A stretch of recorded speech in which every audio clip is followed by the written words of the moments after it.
reguladora de las bases del régimen local. Ley 7/1985, de 2 de abril. Preámbulo.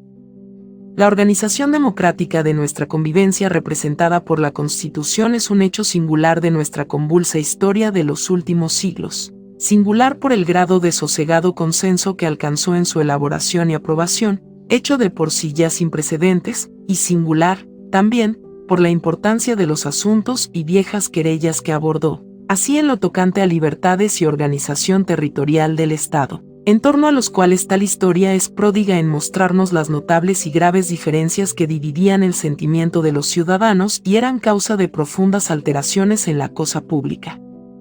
La implantación de un cimiento tan sólido de convivencia, que vale tanto como decir de futuro, por fuerza ha de producir beneficiosos efectos a lo largo y ancho del ser nacional, insuflando nueva savia y nuevas energías en los últimos reductos de la organización social, en una palabra, regenerando un tejido social desatendido cuando no decrépito y lacerado por los sucesivos embates de cuantos vicios y abusos asolaron nuestra vida pública, transformándola en campo de agramante de quienes disputaban el dominio de las instituciones para satisfacción de privados intereses.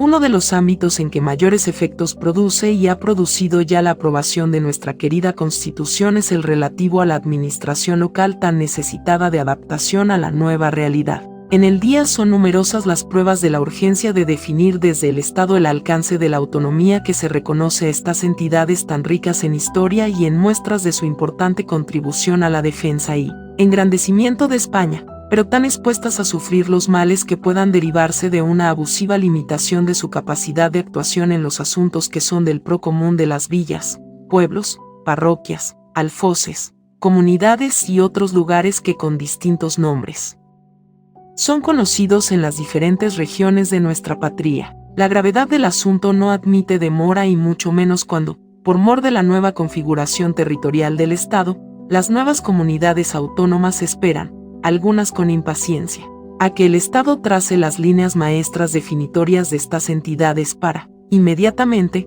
proceder al ejercicio de las facultades que sus novísimos estatutos les confían.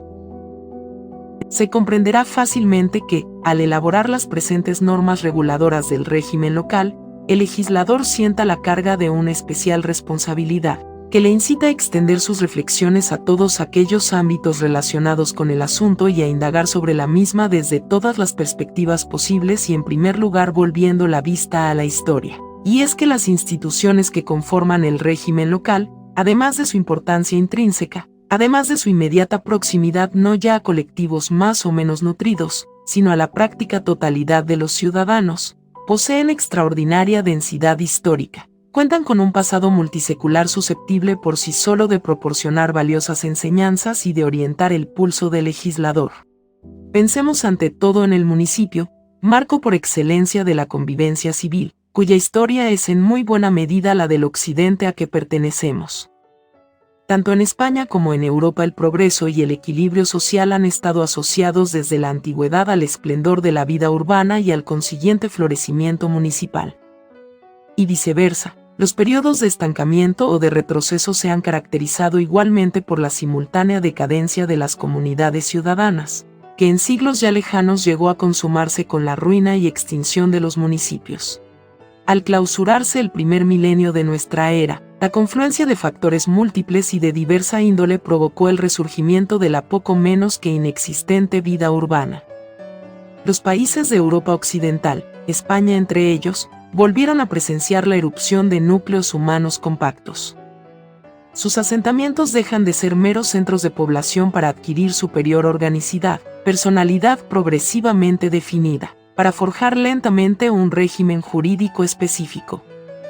El municipio, claro es, no equivale sin más a la ciudad, a la materialidad de sus calles y edificios. El municipio es la organización jurídica peculiar del núcleo urbano y también, con frecuencia, de su entorno geográfico.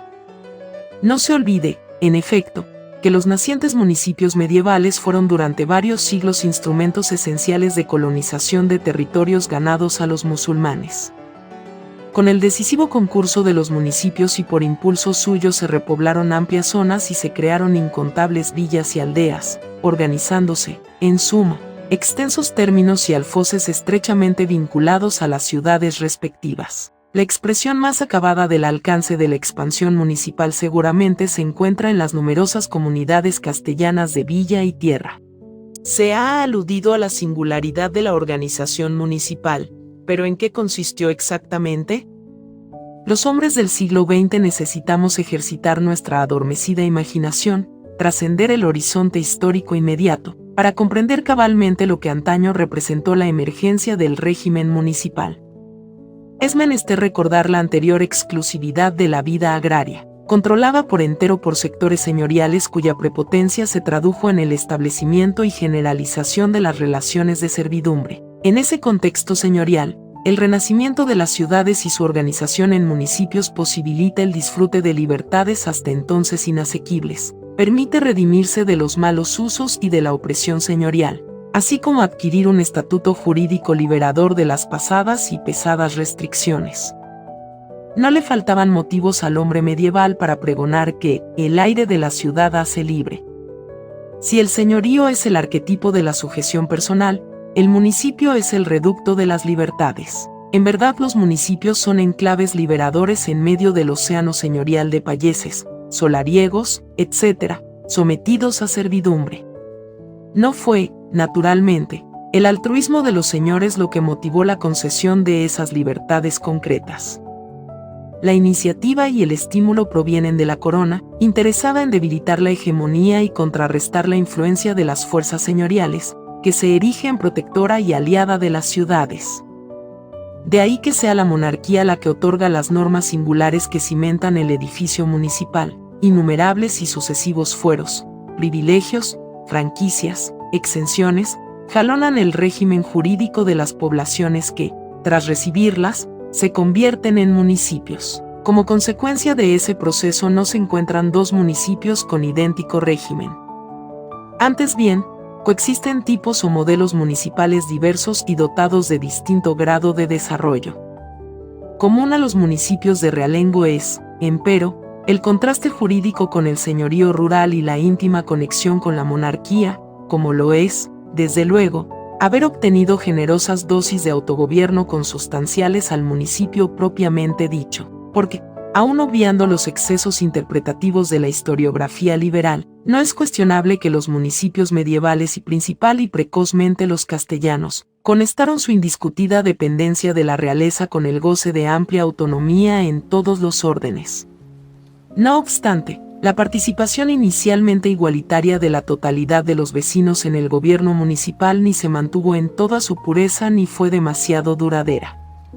La aceptación de los criterios de estratificación estamental, a los que se sumaron las acusadas diferencias de riqueza que entre los convecinos provocó en determinadas ciudades la prosperidad comercial, no favorecía la perpetuación de la democracia municipal. La traducción jurídica de las distinciones sociales de base estamental o económica introdujo en el seno de las poblaciones un poderoso germen de desunión, engendró incesantes convulsiones y sumió a los municipios en una situación de crisis permanente. La tendencia a la oligarquización del gobierno municipal, la descomposición y endémicos desórdenes del régimen urbano, la paralela propensión del poder central, en camino hacia el absolutismo, a fortalecer sus atribuciones en detrimento de la autonomía local, facilitaron la intervención de la monarquía.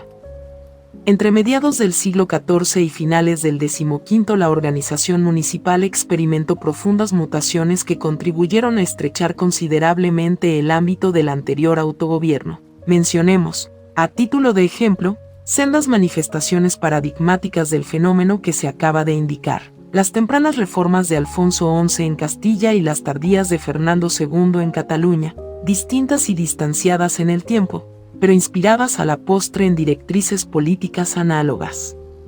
A lo largo del Bajo Medievo los municipios quedaron, pues, literalmente atenazados de un lado, desde dentro, por la acción de la nobleza y de los patriciados urbanos, de otro, desde fuera, por las pretensiones intervencionistas de la propia monarquía.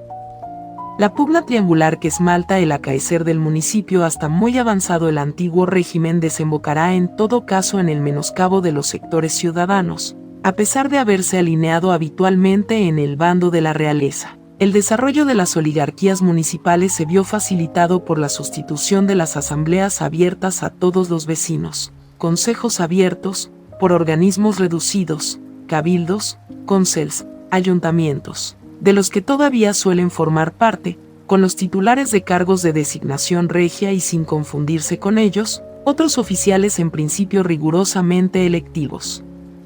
La representatividad de las instituciones municipales es, sin embargo, decreciente, mientras los oficios concebidos como resortes de protección del común de los vecinos pierden sustantividad, se desnaturalizan o se eclipsan. El fenómeno de patrimonialización de los cargos públicos que recorre Europa rompe el de por sí precario equilibrio y propicia el enquistamiento de las oligarquías locales gracias a la ocupación de los regimientos adquiridos por juro de heredad, transmisibles y perpetuos. Factores políticos y fiscales condujeron entre tanto a la monarquía a estrechar el cerco. Las vicisitudes del Estado absoluto repercutieron sobre los municipios en un doble orden de cosas. La formación de aquel supuso, en primer término, el notorio reforzamiento del control sobre el discurrir ciudadano, que se materializará en el despliegue de los corregidores reales por las poblaciones de cierta relevancia de la corona castellana, sea cual fuere su posición geográfica, de Guipúzcoa a Cádiz, de La Coruña a Murcia. A los efectos que aquí atañen bastará con señalar que los corregidores eran los agentes por excelencia del poder regio y presidentes de los respectivos ayuntamientos.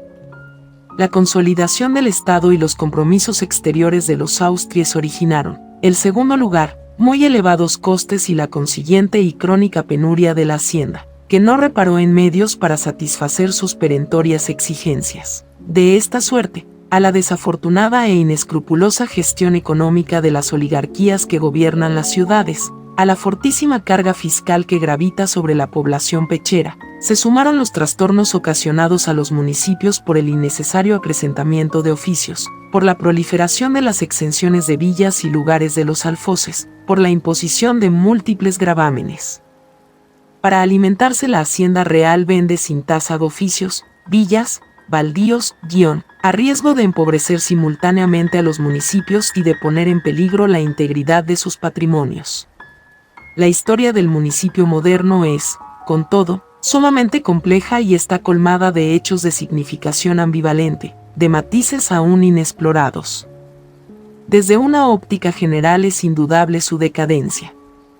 No obstante, el régimen municipal preliberal tardó en desplomarse. Conservó durante un periodo quizá más prolongado de lo que a menudo se cree parte de su potencia y los rescoldos de su pretérita autonomía distaron de apagarse al punto. ¿Acaso los denostados corregidores, brazo ejecutor de los designios reales, no sirvieron a la vez de freno a los abusos de las minorías poderosas? En el tramo postrero del antiguo régimen, la organización municipal que los Austries habían recibido, conservado y exportado a América, fue objeto de reformas inspiradas en los principios uniformistas y centralizadores característicos de la Ilustración. Por más que resulten antagónicos de la orientación que preside esta ley, rehuyamos, en aras del rigor histórico, la tentación de silenciarlos o valorarlos acríticamente. No sería aceptable la atribución al despotismo ilustrado de pretensiones democratizadoras de la vida local. Interesa subrayar, sin embargo, tres vertientes de las reformas aludidas. Su gradación misma no carece de significado, por cuanto insinúa el orden de prioridades de los gobernantes de la época. En una primera etapa se acomete la unificación de los modelos municipales regnícolas. Se aborda luego el saneamiento de las postradas haciendas locales. Y se ensaya, en fin, la tímida aplicación de determinados mecanismos representativos. Salvo en lo que se refiere al primer aspecto, las transformaciones del longevo régimen municipal absolutista no fueron demasiado profundas, a pesar de lo cual su ejecución tropezó con los intereses estamentales y provocó fuerte resistencia. La llegada del liberalismo modificó sustancialmente los supuestos del régimen municipal que hasta aquí se ha descrito a grandes rasgos. El espíritu uniformista y centralizado, entonces al servicio de la renovación, se difundió por doquier. La abolición de los privilegios estamentales y la consagración del principio representativo tornó imposible la continuidad de los regimientos perpetuos, Alteró por completo el procedimiento de acceso a los cargos municipales y prejuzgó la composición de los ayuntamientos constitucionales. La concepción de la propiedad sustentada por la burguesía no presagiaba, precisamente, el disfrute pacífico e indefinido de los bienes municipales amortizados. El propósito de racionalizar y dotar de homogeneidad a la actuación pública en el ámbito territorial condujo a la introducción de la fórmula provincial y a la paralela creación de las diputaciones. La versión inicial del régimen local constitucional, regulada en Cádiz, se estableció efectivamente en el trienio liberal.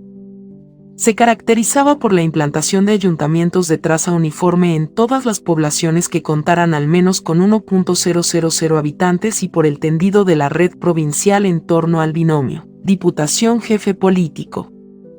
Los integrantes de los ayuntamientos son elegidos por sufragio indirecto. Es innegable que la articulación de los órganos locales con los del poder central se realizó con el concurso de las técnicas centralizadoras en boga. Si bien la esfera de las competencias reservadas a los ayuntamientos era todavía amplia y, por otra parte, los autores de la Instrucción de 1823 no vacilaron en dar cabida a algunas soluciones que entonces resultaban prudentemente descentralizadoras. Cuando, tras los consabidos interludios absolutistas, se produce la definitiva instalación del sistema constitucional, el legado doceñista en materia de régimen local es prontamente reemplazado por un nuevo modelo de cuño doctrinario que moderados y progresistas comparten en lo fundamental, cierto que con variantes y diferencias de grado no desdeñables. El sufragio indirecto cede ante el directo en su modalidad censitaria. El fortalecimiento del poder ejecutivo y el coetáneo despegue de la administración del Estado reduplican las posibilidades de controlar eficazmente a las entidades locales, sometidas, al fin, a la férrea centralización que, ahora ya con miras inmovilistas, los moderados llevaron a sus últimas consecuencias en las leyes municipal y provincial de 1845. Los progresistas propugnarán, por el contrario, la ampliación del censo y consiguiente extensión del sufragio, la suavización de los mecanismos centralizadores, el incremento de las facultades de los ayuntamientos, la plena electividad de los alcaldes. En la mayoría de las ocasiones, tales propuestas carecieron de eco y obtuvieron, en el mejor de los casos, éxitos fugaces. En el periodo isabelino se emprende, por lo demás, y a fuerte ritmo, la desamortización civil, que privó a los municipios de buena parte de su patrimonio. La aportación de la inmediata Revolución de Septiembre al régimen local, que se concretó en la legislación municipal y provincial de 1870, consistirá en la adopción de sufragio universal, en la electividad de todos los cargos municipales, en el robustecimiento de las diputaciones provinciales y en la considerable atenuación del centralismo. Los gobernantes de la Restauración no tardaron, sin embargo, en retornar a la orientación del régimen local de corte moderado anterior al sexenio. La modificación en ese sentido de las leyes de 1870 tuvo lugar en diciembre de 1876. El Real Decreto de 2 de octubre de 1877 contiene el texto refundido de la última ley municipal del siglo, a la vez que la regulación del régimen provincial luego sustituida por la de la ley de 29 de agosto de 1882. En verdad, el panorama que ofrecían las instituciones locales finiseculares era desolador. En el plano provincial, las diputaciones permanecen subordinadas por completo a los gobernadores civiles. En el municipal, los ayuntamientos, escasamente representativos, siguen sometidos a la estrecha tutela del Estado. El poder central continúa investido de atribuciones sobradas para intervenir en la designación de los alcaldes, remover a las autoridades locales o suspender los acuerdos municipales. Los criterios a que respondía la legislación local mencionada, lejos de infundir vitalidad a ayuntamientos y diputaciones, propiciaron su parálisis. La incidencia del caciquismo agravó la situación, atrapó al régimen local en las mallas de la inautenticidad, lo rodeó de prácticas corruptoras y lo condenó a pervivir en estado agónico. Los testimonios de los contemporáneos, unánimes a este respecto, no dejan lugar a dudas. En esa tesitura, el régimen local, constreñido por leyes caducas y asfixiado por la espesa trama caciquil, devino en problemas políticos de grueso calibre. Al tiempo que una serie de proyectos legislativos predestinados a fracasar desfila por las Cortes, las críticas se generalizan hasta alcanzar en la voz de los regeneracionistas un volumen clamoroso. Entre tales proyectos merecen ser recordados el de Sánchez Toca de 1891, el de Silvela de 1899 y, sobre todo, el de Maura de 1907, sin duda el más ambicioso y el que fue debatido con mayor ardor. Maura era consciente de la inocuidad de las reformas parciales y de la imposibilidad de frenar la degradación de la vida local sin extirpar el caciquismo y sin invertir la orientación centralizadora que inspiraba las leyes de 1877 y 1882 a la sazón vigentes. El suyo fue el intento más serio y meditado de reconsideración del régimen local en su conjunto, de lucha contra la corrupción y en favor del reforzamiento de los organismos municipales y provinciales. La trayectoria legislativa del régimen local desembocó durante la dictadura de Primo de Rivera en los Estatutos Municipal de 8 de marzo de 1924 y Provincial de 20 de marzo de 1925, obra de José Calvo Sotelo íntimamente conectada con el ideario local maurista. El Estatuto Municipal participa, en efecto, de la convicción de que el saneamiento de la vida local dependía, en buena parte, del previo abandono de las directrices uniformistas y centralizadoras. Se prestó en consecuencia cierta atención a los municipios rurales y a las entidades menores, procediéndose, por otro lado, a suprimir algunas de las manifestaciones más rigurosas de la subordinación de los ayuntamientos a la administración del Estado y a ensanchar el ámbito de las competencias municipales. Medidas antes previstas por Maura y ya aludidas, como la derogación de la legislación desamortizadora y la municipalización de servicios, fueron igualmente incorporadas al estatuto, expresión, en definitiva, de las soluciones técnicas que se habían ido gestando en las décadas precedentes y de las doctrinas políticas de signo autoritario, cuyo influjo se traduce, por ejemplo, en la introducción de la representación corporativa. Con independencia de las declaraciones formales en sentido contrario, régimen dictatorial, descentralización y vigorización del régimen local se excluían mutuamente. De hecho, la aplicación de aquellos preceptos de los estatutos que simbolizaban el reflujo de la centralización se dejó en suspenso y no llegó a producirse. El rapidísimo bosquejo que antecede sugiere algunas reflexiones, demasiado obvias por su misma elementalidad como para que el legislador prescinda de ellas y las olvide. La experiencia histórica demuestra de modo irrefutable que el florecimiento de la vida local presupone el disfrute de amplia autonomía nutrida por la participación auténtica de los vecinos. Es igualmente indudable que los entes locales precisan recursos suficientes, susceptibles de satisfacer las necesidades y de procurar los servicios que el administrado requiere y reclama. Tampoco parece cuestionable, por último, que régimen local y régimen político han evolucionado al unísono, vertebrados ambos por idénticos principios. No por otro motivo la historia tardía de nuestro régimen local es la historia de una prolongada, creciente y devastadora frustración. Cuando, como ocurrió de manera particularmente aleccionadora a partir de mediados del 800, se coarta la participación vecinal, se adultera la representación, se usa y abusa de la centralización. Las instituciones locales languidecen hasta agotarse. No se debió al azar que los reiterados intentos de reforma del régimen local de la Restauración resultaran a la postre estériles. El advenimiento del Estado democrático y autonómico exige consolidar de forma definitiva unas instituciones locales capaces de responsabilizarse de sus propios intereses y vivificadoras de todo el tejido del Estado. Como demuestra nuestra historia y proclama hoy la Constitución, decir régimen local es decir autonomía.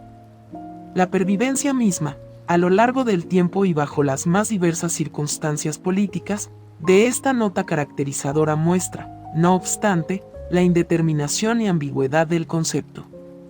Solo su configuración positiva desde unos postulados y en un contexto jurídico-político determinado es capaz de dotarlo de un contenido preciso. Para empezar, el sentido de la autonomía local no puede prescindir de esa referencia fundamentadora de nuestro orden constitucional en que España, designándose a sí misma como sujeto real y protagonista de su historia, se constituye en Estado social y democrático de derecho. anticipando así la formalización de ese dato en la fórmula concisa de residenciar toda soberanía en el pueblo español. La autonomía local ha de situarse, pues, a la luz de ese principio y en la perspectiva de los principios nucleares que la Constitución contiene para la total estructuración del Estado. La voluntad del pueblo español ha sido la de enriquecer su trama organizativa, multiplicando sus centros de decisión, sin mengua de la superior unidad de su realidad unificadora. La definición de los municipios y provincias se hace de forma suficiente, aunque no prolija, en el texto supremo. La autonomía municipal debe ser el principio rector de la regulación de cada entidad. El criterio para evitar contradicciones con otras instancias radica en la determinación de sus intereses respectivos. Qué cosa sea el interés respectivo no ha sido desarrollado por la Constitución, aunque sí ha determinado los asuntos de interés de la comunidad autónoma, artículo 148.1, y del Estado, art. 149.1. Con esos elementos y con los datos que se desprenden de la realidad misma de las cosas, es posible construir las instituciones locales manteniéndolas en el lugar que debe corresponderles en un estado complejo como el actual, y a las Cortes Generales compete enriquecer y concretar el diseño básico de las entidades locales como una de las piezas de la entera organización territorial del Estado. Presupone, pues, una perspectiva territorial, es decir, global y no sectorial.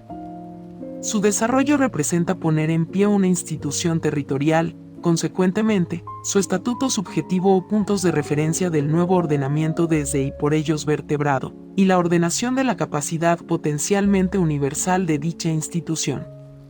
Todos los sectores de la realidad a que se extiende la acción pública se encuentran, por ello, aludidos y en mayor o menor medida afectados. Se está, en definitiva, ante una ley que atañe a la construcción misma del Estado y al diseño de uno de los ordenamientos jurídicos administrativos que en él se integran.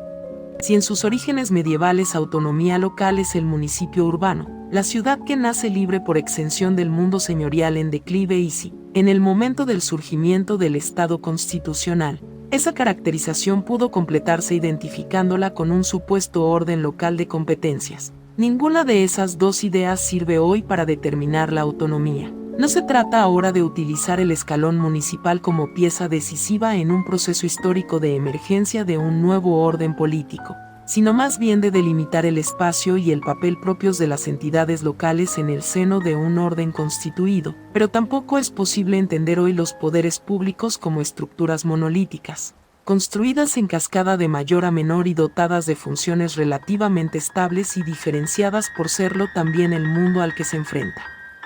Muy al contrario, la realidad social, cultural, tecnológica y económica ha roto definitivamente las situaciones singulares de relativo aislamiento y hoy la sociedad se nos muestra como un todo continuo donde la distancia, antes factor explicativo de supuestas autarquías, ha sido vencida por los medios de transporte, por las ondas y por la dependencia de un mercado único a nivel nacional a su vez ya íntimamente relacionado con la realidad internacional.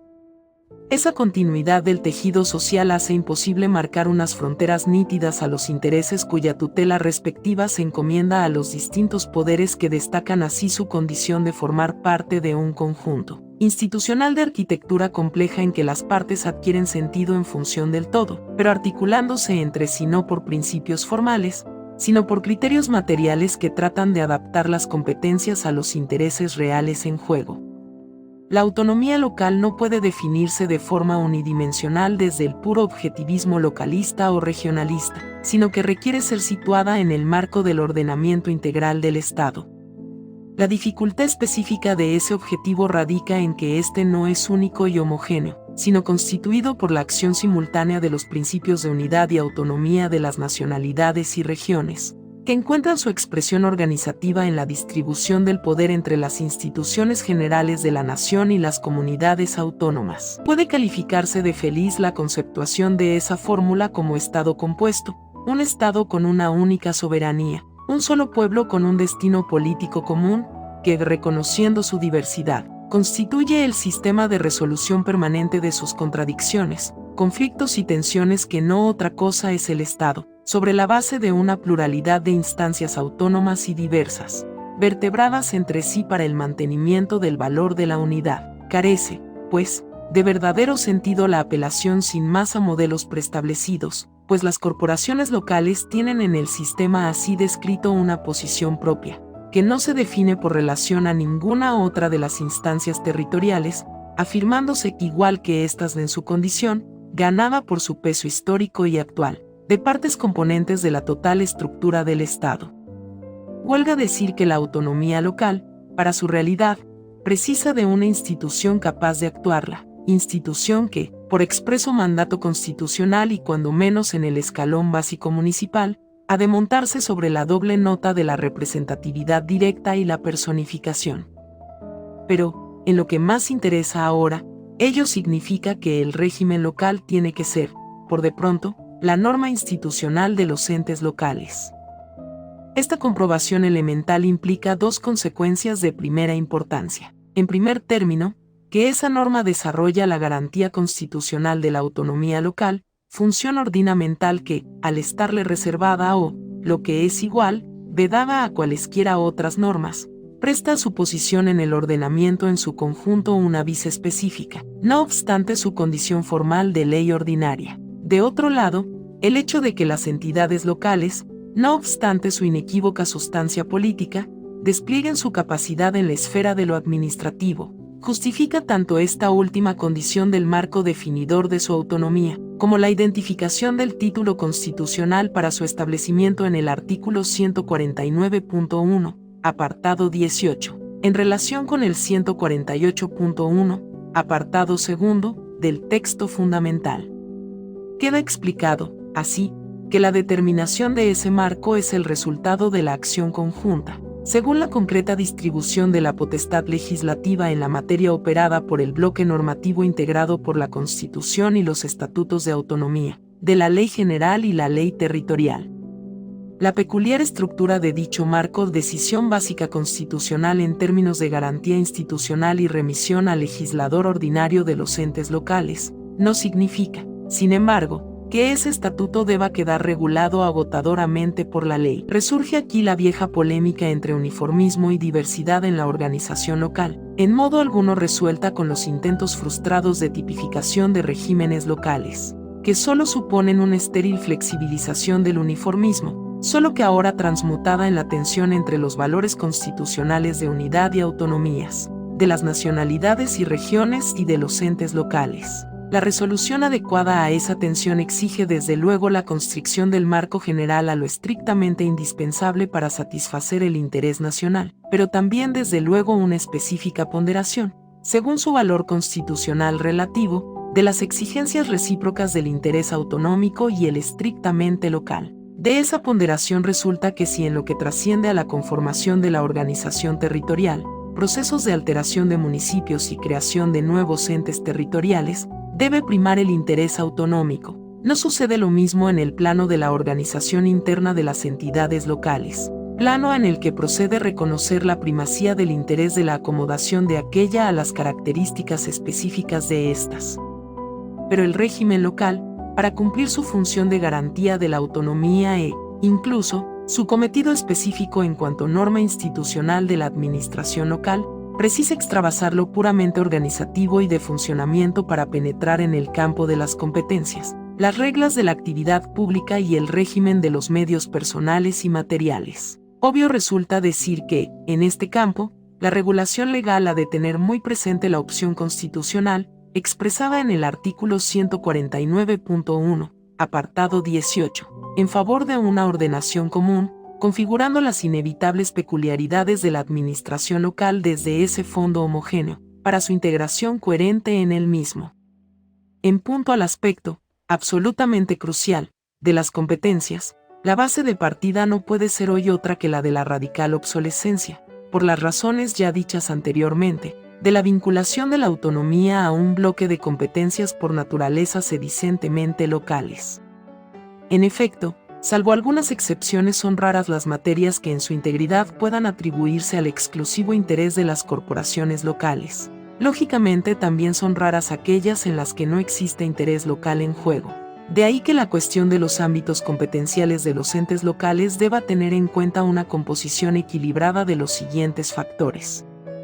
A. La necesidad de la garantía suficiente de la autonomía local, que cumple satisfacer en primer término a la ley general por tratarse del desarrollo de una opción constructiva constitucional, que, por tanto, ha de tener vigencia en todo el territorio de la nación en términos de, cuando menos, un mínimo común denominador en cuanto al contenido de dicha autonomía. B. La exigencia de la armonización de esa garantía general con la distribución territorial de la disposición legislativa sobre las distintas materias o sectores orgánicos de acción pública, pues es a todas luces claro que una y otra no pueden, so pena de inconstitucionalidad, anularse recíprocamente.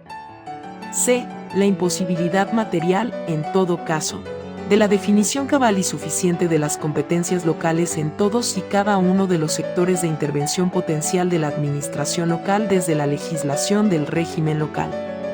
El sistema legal de concreción competencial de la autonomía local pretende realizar esa composición equilibrada a que se ha hecho alusión. Sobre el fondo del reconocimiento expreso de las potestades y exorbitancias que corresponden a los entes locales territoriales en su condición de administración pública. Todo el sistema pivota sobre la plasmación del criterio material desde el que debe producirse la concreción legal de las competencias, criterio que no es otro que el derecho de las corporaciones locales a intervenir, con la intensidad y el alcance máximos, desde el principio constitucional de la descentralización y para la realización del derecho fundamental a la participación en los asuntos públicos, que permita la implicación relativa de los intereses de las diferentes colectividades territoriales en cualesquiera de dichos asuntos públicos. El mecanismo de cierre lo proporciona, de un lado, la imposición a la legislación sectorial desde la especial posición ordinamental que a la ley del régimen local es propia según ya se ha hecho notar, de la ponderación del expresado criterio, y de otro, la articulación de las competencias administrativas en la materia de que se trate de forma consecuente con la misma, así como la atribución a la legislación básica estatal de una función de aseguramiento de un mínimo competencial a la administración local. Finalmente, la organización básica de las corporaciones locales y las relaciones de estas con las otras dos administraciones públicas territoriales, se inscriben lógicamente en las líneas maestras que han quedado trazadas. Por lo que hace a las relaciones interadministrativas, salta a la vista la radical inadecuación del mantenimiento en el nuevo y compuesto Estado constitucional de las técnicas y las categorías cristalizadas en el Estado centralista y autoritario. En particular, ese juicio de radical obsolescencia merece predicarse de las técnicas formalizadas actuables por voluntad unilateral de una de las administraciones e incidentes normalmente en la validez o la eficacia de los actos, emanados de otra, en este sentido subordinada a la anterior, técnicas que no son sino trasunto y consecuencia lógicos de la construcción piramidal y jerárquica del poder público administrativo, puesto que la tutela, a la que todas ellas se reconducen, no es sino una categoría que expresa una situación de fuerte dependencia casi jerárquica. El principio constitucional de autonomía y el administrativo de la descentralización, en que se fundamenta el nuevo Estado, implican las diversificaciones de los centros del poder público administrativo y la actuación de cada uno de ellos,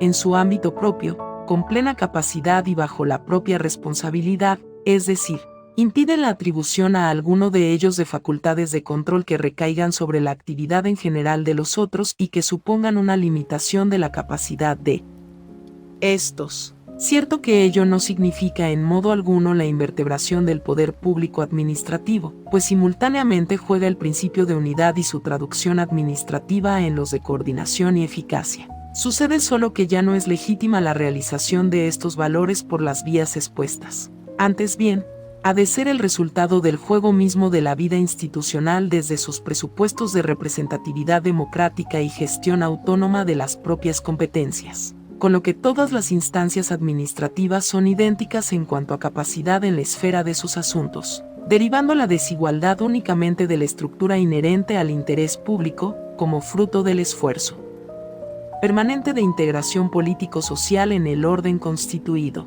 De este modo, las técnicas de relación entre administraciones han de tener por objeto más bien la definición del marco y de los procedimientos que faciliten el encuentro y la comunicación, incluso de carácter informal, para la colaboración y la coordinación interadministrativas, fundamentalmente voluntarios y de base negocial. Naturalmente que el cuadro de técnicas ha de cerrarse por un sistema resolutorio del supuesto límite del conflicto, por fracaso de las mismas. La configuración de ese sistema de conflictos tiene que ser, a la vez, respetuosa con la esencial igualdad posicional de las administraciones territoriales y aseguradora de que el planteamiento y la sustanciación del conflicto no alteran la específica estructura constitucional de los intereses públicos a los que sirven dichas administraciones. Las anteriores reflexiones son un compendio de la filosofía que inspira la ley. Esta, más que pretender garantizar la autonomía sobre la quietud de compartimentos estancos e incomunicados, en definitiva, sobre un equilibrio estático propio de las cosas inanimadas, busca fundamentar aquella en el equilibrio dinámico propio de un sistema de distribución del poder, tratando de articular los intereses del conjunto, reconociendo a cada uno lo suyo y estableciendo las competencias, principios, criterios y directrices que guíen la aplicación práctica de la norma en su conjunto, de forma abierta a la realidad y a las necesidades del presente. Fin del preámbulo.